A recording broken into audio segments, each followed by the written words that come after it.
Magandang umaga na naman mga farmates. So ngayong araw na ito ay samahan nyo ako. Titingnan natin yung aking itinanim na Madre de Agua.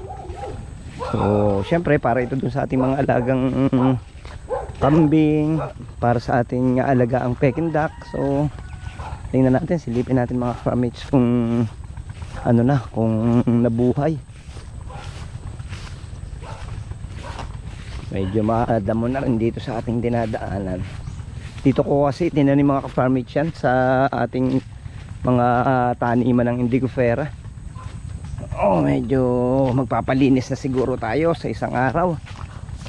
Damo-damo na rin. Yan. So dito sa area na to, sa pagitan ng mga indigofera, dito ko itinanim. Ayan tingnan natin, ito yung unang puno. Ayan mga farmates, medyo dinadamo siya. Bunutan natin ito. Ang ganda ng sibulo mga farmates. Isa ito sa ating mga Madre de Agua. Ayan, tanggalin natin yung damo para makita nyo mga farmates yung sibol nya.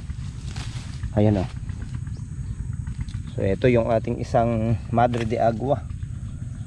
Ayan ang ganda ng pagkakasibol So pag may ilang buwan ito mga farmates, mapapakinabangan natin to.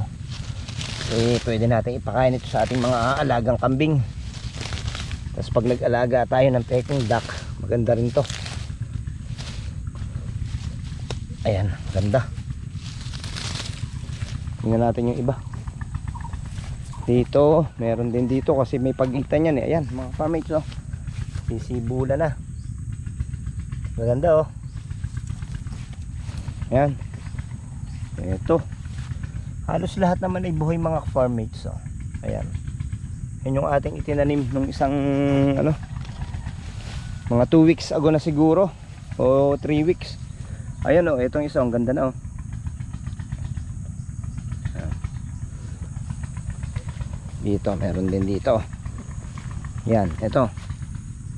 Isang araw tayo ay dito maglilinis para hindi maapektuhan ng damo yung kanilang paglaki. Ayan ang gaganda na Ayan mga ka-farmates, yan ang ating Madre de Agua.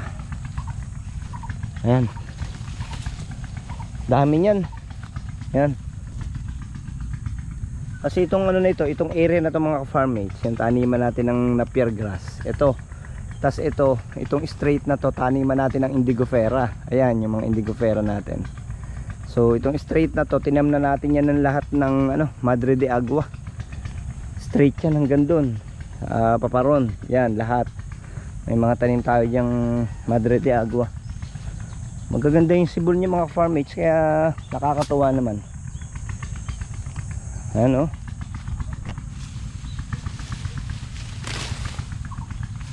Yan ang ating mga Madre de Agua. Gaganda ng sibol mga farmates. Ayan. Ito ay mga 2 weeks or 3 weeks nang nakatanim, kung hindi ako nagkakamali, or magwa 1 month ganyan. Hindi ko masyadong matandaan kasi mga farmates Ayan. Nakakatuwa pagka yung mga tanim nyo ganyan, tapos makikita nyo na lumalaki siya.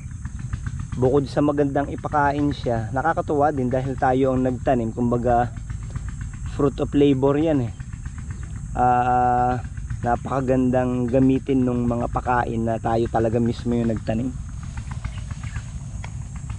Merong iba na hindi masyado yata ito katulad nito, parang hindi sumibol pero sariwa pa siya Ayan sariwa pa siya. Sa tingin nyo mga ka-farmates, ito kaya ay magkakaroon pa ng sanga?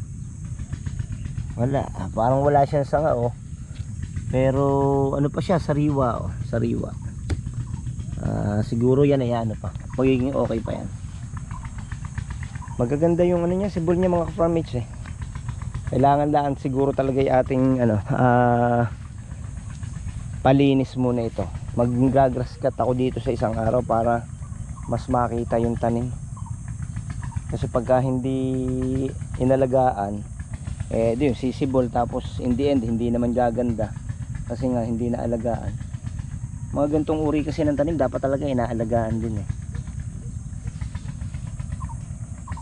Maganda mga ka-farmmates ang ating Indigofera. Yan oh. Ang ganda ng ating Indigofera mga ka-farmmates. Ayan oh. Oh, dito sa ilalim na ito, ayan yung iba dito. Yan oh. Yung ating mga Madre de Agua. Ay siya nga pala mga farmers, samahan nyo nga pala ako. Aking i-check yung itinanim kong mangustin.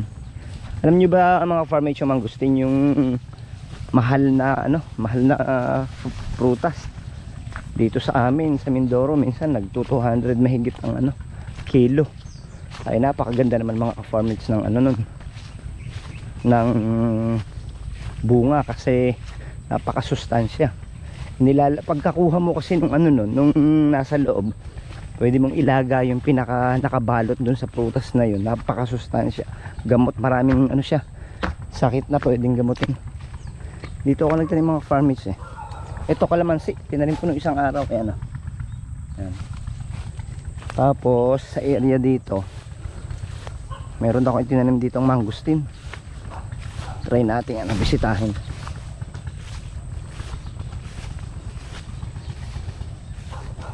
Yan, nilinis ko nga itong area na to. Ayan oh, para itanim ito. Ayan, ito yung mangustin natin itinanim mga farmers oh. Yan, ito mangustin. Mahal yan mga ka-farmers. Kung bibili ka ng pananim niya, nasa 350 dito sa amin sa Mindoro. Ewan ko sa inyo, sa mga probinsya nyo. Comment kayo dyan mga ka-farmers sa comment section kung magkano sa inyo mga probinsya ang pananim na mangustin. Ayan o. Tapos dito sa area na ito mga ka-farmers, pakikita ko na rin sa inyo. Ito yung ating bakahan dati, kung inyong matatandaan. Marami ako ditong itinanim na ipil-ipil. Tingnan nyo, pakikita ko rin sa inyo. Trinim ko nga para kako okay. Ayan mga ipil yan. Tas eto yan, mga ipil-ipil din yan mga farmers. Eto yung mga acid ipil-ipil na tinatawag. Ayan tas yung mga laron, trinim ko na yan. Ito ang mga kawayan natin na maganda mga farmers. Ito ay hindi siya bayog, hindi ito yung liku-likong kawayan. Ito yung kawayan talaga na straight.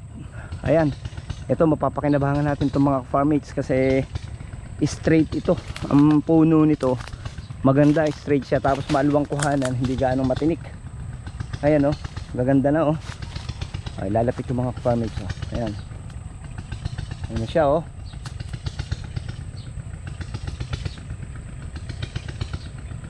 Hindi naman to tinikan hindi ko masyadong yung pangalan niya, pero ang ganda niyan mga ka-farmers.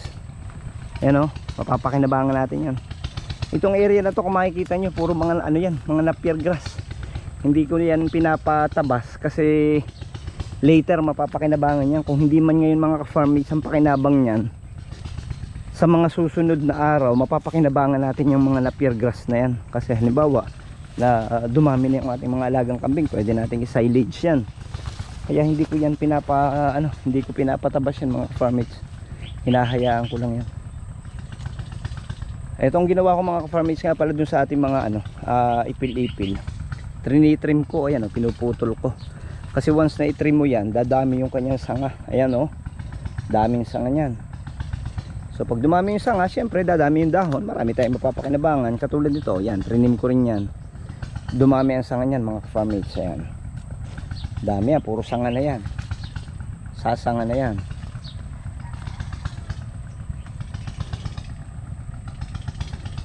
Yung narinig nyo mga farmers sa kabilang lupa, yun ay sa palayan, mga dito, mga farm ng palay, mga patubig yun, yung tumutulog ngayon mga makina. So hanggang dyan na lang mga farmers ang aking video ngayong araw na ito. Pinakita ko lang sa inyo yung yung itinanim natin ng isang linggo na na Madre de Agua. Akin lang kayong in-update tungkol dun sa tanim nating Madre de Agua. Again, maraming salamat mga ka-farmers sa inyong ginawang panonood dito sa ating YouTube channel. Sana sa lahat ng hindi pa nakakapan-subscribe sa ating YouTube channel, paki-subscribe naman po. lalo-lalo na po yung ating mga kaibigan dyan na nasa ibang bansa na patuloy na nanonood dito sa ating channel na Team Eman and Dwayne Life in the Province. Maraming salamat po sa inyong ginawang panonood.